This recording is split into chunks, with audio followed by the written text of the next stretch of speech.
사랑하는 여러분, 오늘은 참으로 좋은 날입니다. 우리의 마음을 정돈해서 우리 하나님 앞에 예배드리겠습니다. 다 같이 사도신경으로 우리의 신앙을 하나님 앞에 고백합니다. 전능하사 천지를 만드신 하나님 아버지를 내가 믿사오며 그 외아들 우리 주 예수 그리스도를 믿사오니 이는 성령으로 잉태하사 동정녀에게 가시고 본디오 빌라도에게 고난을 받으사 십자가에 못 박혀 죽으시고 장사한 지 사흘 만에 죽은 자 가운데서 다시 살아나시며 하늘을 부사 전능하신 하나님 우편에 앉아 계시다가 저희로서 산자와 죽은 자를 심판하러 오시리라. 성령을 믿사오며 거룩한 공예와 성도가 서로 교통하는 것과 죄를 사하여 주시는 것과 영원히 사는 것을 믿사옵나이다. 아멘. 살아계신 아버지 하나님, 주의 이름으로 이렇게 모여서 하나님 앞에 예배를 드립니다. 예배를 드릴 때 우리 주님께서 흠양하여 주옵시고 우리의 심령에 한없는 은혜를 베풀어 주시기를 원합니다. 주께 힘을 얻는 시간 되게 하시고 위로와 안식과 평안과 능력을 얻는 시간 되어지도록 주님 주장하여 주옵소서. 그리해서 이 세상에 우리가 나아가서 살 때에 주께서 주시는 힘과 능력으로 세상을 보듬어 나아가며 살아갈 수 있는 능력을 덧입는 시간 되어지도록 주님 주장하여 주옵소서.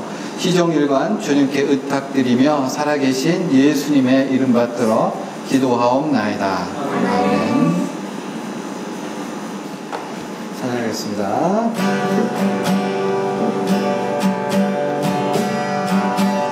예수도 알기 원하네 그고도 넓은 은혜와 계속해 주신 사랑을 간절히 알기 원하네 내 평생의 소원 내 평생의 소원 계속해 주신 사랑을 간절히 알기 원하네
오늘 같이 우리가 살필 하나님 말씀은 누가복음 7장 47절 한 절입니다.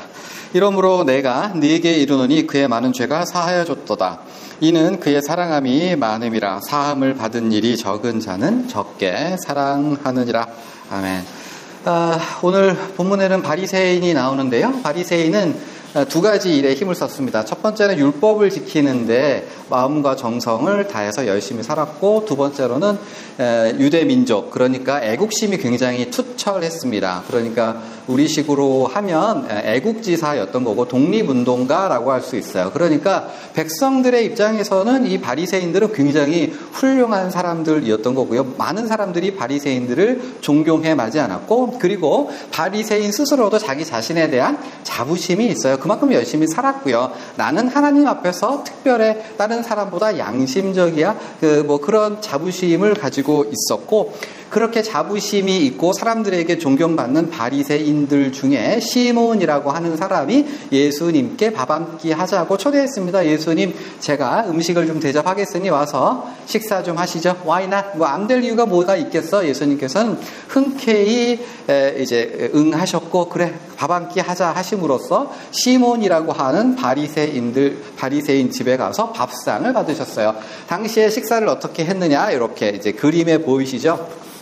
원래 이스라엘 사람들이 밥을 이렇게 누워서 먹지는 않았는데, 이쪽에 약간 신분이 높은 사람들이 누워서 왼팔로 자기 몸을 지탱하고 오른손으로 밥상에 손을 대서, 그리고 거의 누운 상태로 이렇게 밥을 먹는 게 유행을 했고, 그것이 이제 이스라엘에 전파가 된 모양이에요. 그래서 예수님 당시 때 남자들끼리 우리가 교제 식사를 하자고 하면 다 이렇게 누워서, 우리 어렸을 때 밥상 옆에 누우면 회초리 맞았는데, 그죠? 그랬는데, 어쨌든, 이렇게 누운 상태로 이렇게 이제 식사를 하게 되는데, 그러면서 아주 오랜 시간 동안 교제를 나누며, 이제 포도주도 마시고, 천천히 식사를 하는데, 그 동네에 한 죄인인 여자가 찾아왔습니다.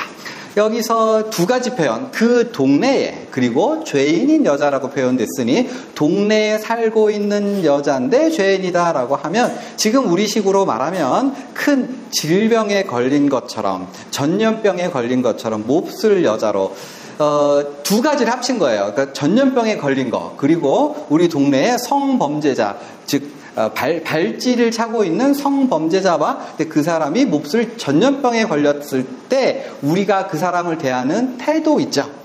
안 보일 때는 수근수근 욕을 하고, 마주쳤을 때는 함부로 말을 하고 욕설을 해도 누구도 제지하지 않고 박수 쳐주는, 그러니까 아주 홀대받고 괄시를 받고 있는 한 여인이 찾아옵니다. 이 여자가 무슨 죄를 저질렀을까는 성경은 말하지 않는데, 대부분의 학자들은 아마도 몸을 파는 직업이었을 거라고 생각해요. 어쨌든 분명한 것은 이 여자는 모든 그 사회에서 지탄의 대상인, 실제로 지탄의 대상인 여자가 찾아왔고, 예수님께서 누워 계신 발 뒤편에 서서 눈물을 뚝뚝 흘렸고, 그 떨어진 눈물을 보면서 예수님의 발이 눈물로 적셔 있을 때 자기의 머리를 풀어서, 당시에 여자가 머리를 푼다라고 하는 거는 상상할 수 없는, 그러니까 지금으로 말하면 그냥 길에서 옷을 발가벗는 것과 비슷한 정도로 상상할 수 없는 그러한 행동으로 예수님의 발을 자기의 머리카락으로 닦았고,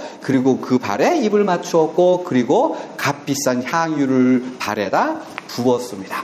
그렇게 어이없는 사회 통념상 좀 받아들이기 어려운 그러한 그 행동을 여인이 할 때 마주 앞에 있었던 시몬이 속마음으로 이렇게 생각을 했어요.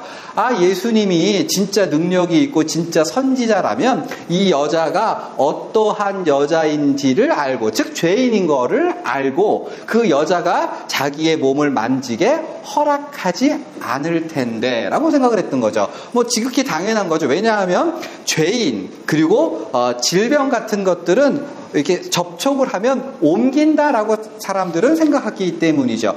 더러운 여자가 앉았던 자리에 앉으면 더러워지고, 그 여자가 만지면 더러움을 입는 그러한 제의가 있었기 때문에 당연히 시몬으로서는 할 만한 생각이었는데, 예수님께서는 시몬이 가진 그 생각을 아시고 대답하여 말씀하셨습니다. 시몬아, 여기 베드로 시몬이 아니라 바리새인 시몬입니다. 내가 너한테 할 말이 있다. 예, 예수님, 얼마든지 해보시죠. 제가 듣겠습니다.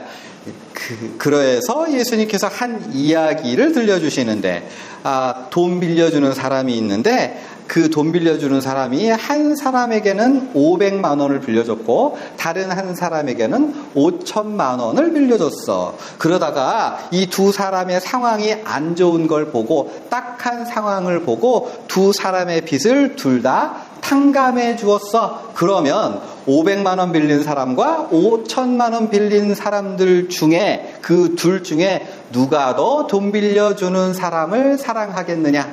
라고 했을 때 시몬이 뭐라고 대답을 했죠? 예수님, 당연히 5천만 원 빌려준 사람이 돈 빌려준 사람한테 더 고마워하고 더 많은 사랑을 느낄 겁니다. 그럴 때 예수님께서 네 말이 맞아 라고 하면서 오늘 본문의 말씀을 하셨어요. 다 같이 한번 읽어볼까요? 이러므로 내가 네게 말하노니 그의 많은 죄가 사하여졌도다. 이는 그의 사랑함이 많음이라. 사함을 받은 일이 적은 자는 적게 사랑하느니라. 근데 이게 본문이 조금 어려워요, 사실은. 이 말을 그대로 보면 뭐예요? 죄를 많이 지은 사람은 많이 사랑해야 된다. 그리고 많이 사랑해야 어쩐다? 죄를 용서받는다라고 생각이 들 수 있죠. 그렇게 보입니까? 근데 우리가 읽은 이 본문 말씀은 사실은 거꾸로 뒤집어서 이야기를 하고 있어요. 먼저 기억할 거는 실제로 5천만 원 빌린 사람이 더 사랑하느냐, 그렇게 생각하세요? 많은 돈을 빚졌으니 더 사랑할 거다라고 생각을 할 수 있죠. 실제로 이 바리새인도 그렇게 대답을 했고 예수님도 맞다라고 얘기를 했지만 여기에 사실은 함정이 있어요. 제가 돈을 똑같이 500만 원을 빌려줬다고 해도 사람에 따라 내가 아무리 5천만 원을 빌렸을 때 그거에 만족하지 못하고 1억을 빌려달라고 하고 1억을 빌려주면 10억을 빌려달라고, 그런 염치 없는 사람이 있어요? 없어요? 있지요. 금액하고 상관없어요. 10,000원이라도 빌리면 우리 장모님 그것 때문에 막 잠을 못 자고 내가 그 돈을 갚아야지, 은혜는 갚아야지라고 하는 사람이 있어요. 여기서 나온 이 이야기의 핵심 포인트는 그게 아니라 뭐냐 하면, 우리가, 이게 포인트예요. 예수님을 사랑하지 않는 이유, 우리에게 삶에 감격이 없고 감동이 없고 감사가 없고 뜨거움이 없는 이유 뭐예요? 예수님께서 우리의 죄를 사하여 주셨다라고 하는 사실이 잊혀진 거예요. 그게 와닿지 않는 거예요. 내가 진짜 구원받았어. 지옥 갈 죄인이었는데 아무 공로 없이 예수님께서 나를 구원하여 주셨지라고 하는 사실을 잊어먹었다는 거예요. 그래서 감격이, 감동이, 감사가, 사랑이 없는 거다라고 하는 사실을 우리에게 알려주고 있어요. 본문의 여인이요, 많은 사람들에게 손가락질을 받았고 자기 자신도 죄인이라고 생각을 했어요. 그런데 예수님을 만나서 그 죄 사함을 받았고, 그리고 그것이 너무나 감사해서 예수님 앞에 눈물을 흘리고 머리카락으로 닦고 향유를 붓고 그 발에 입을 맞추었는데, 사실은 여기서 포인트가 뭐예요? 이 여자가 큰 죄를 저질러서 더 많이 사랑한다가 아니라 이 여자의 죄에 대한 민감성의 깊이를 보여주는 거예요. 바리새인보다 더 많은 죄를 지었다는 게 아니라 이 여자의 영성이, 뭐라고요? 영성이 자기 지은 죄에 대해서 처절하게 깨달았기 때문에 그 깊이가 너무 깊어서 예수님께 그러한 행동이 나올 수밖에 없었음을 보여주는 거죠.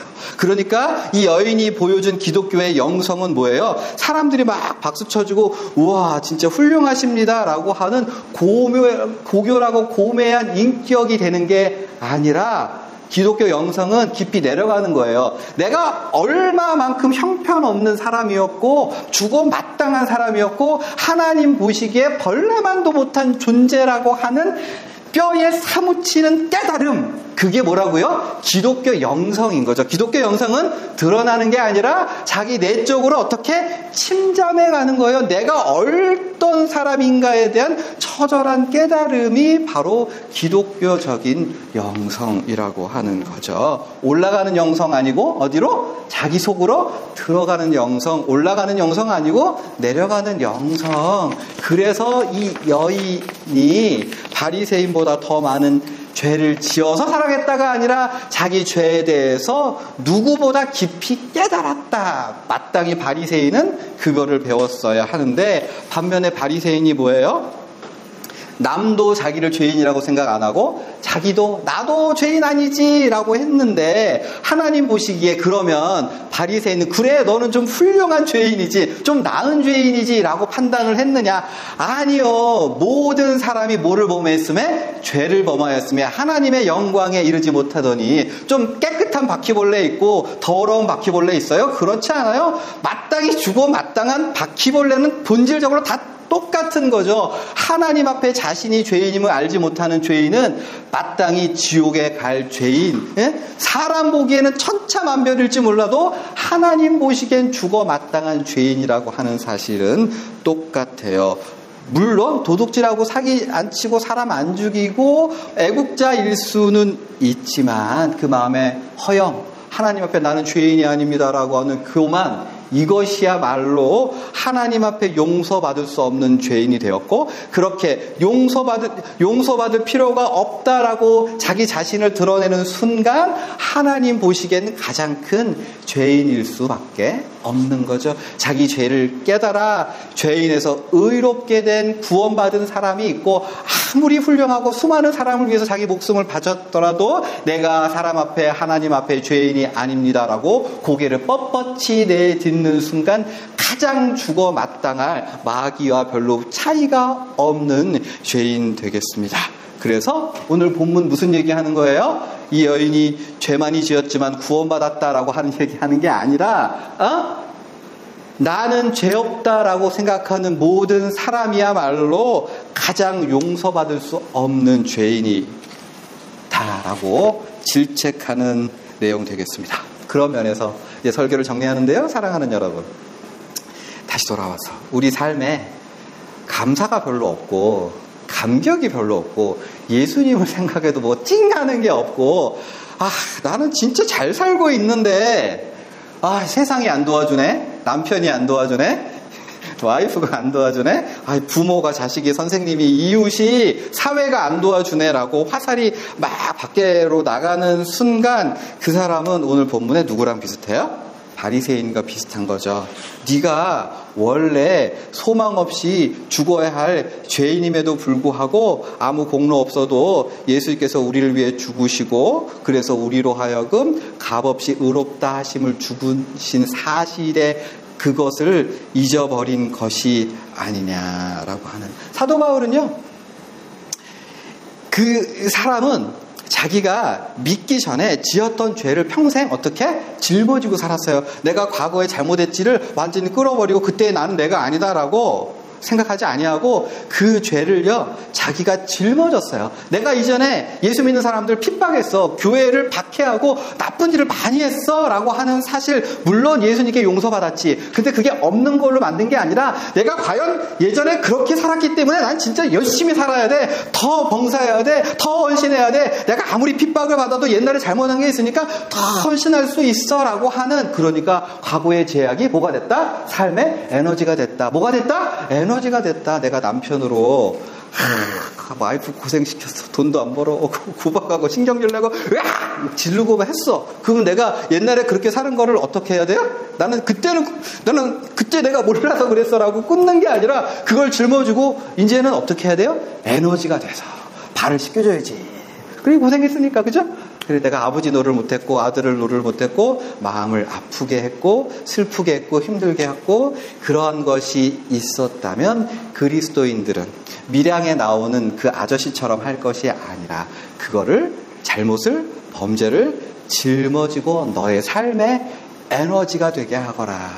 이 여인이 아무것도 돌아보지 않고 예수님께 헌신했던 것처럼 우린 이웃을 향해서, 가족을 향해서, 교회를 위해서, 왜? 내가 정말 죽어 마땅한 사람이었으니까. 사랑하는 형제자매 여러분, 우리 삶에 감동이 없는 이유, 우리가 지었던 죄, 우리의 본래의 신분을 잃어버렸기 때문은 아니냐고 오늘 본문은 우리에게 질타하고 있습니다. 부디 우리에게 이 여인의 영성이 우리 속에 자리 잡아서 우리의 에너지로, 우리의 삶의 감동과 감사와 사랑과 뜨거움과 헌신으로 드러날 수 있는 저와 여러분 되기를 바랍니다. 아멘. 기도하시죠.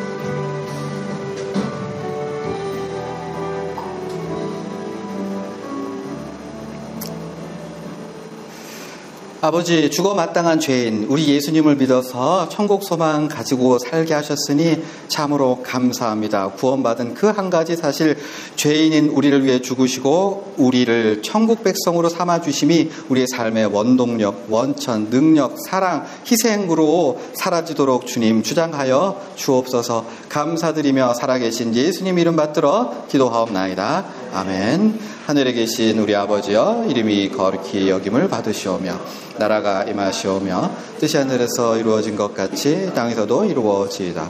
오늘 우리에게 일용할 양식을 주시옵고 우리가 우리에게 죄 지은 자를 사하여 준 것 같이 우리의 죄를 사하여 주시옵고 우리를 시험에 들게 하지 마시옵고 다만 악에서 구하시옵소서.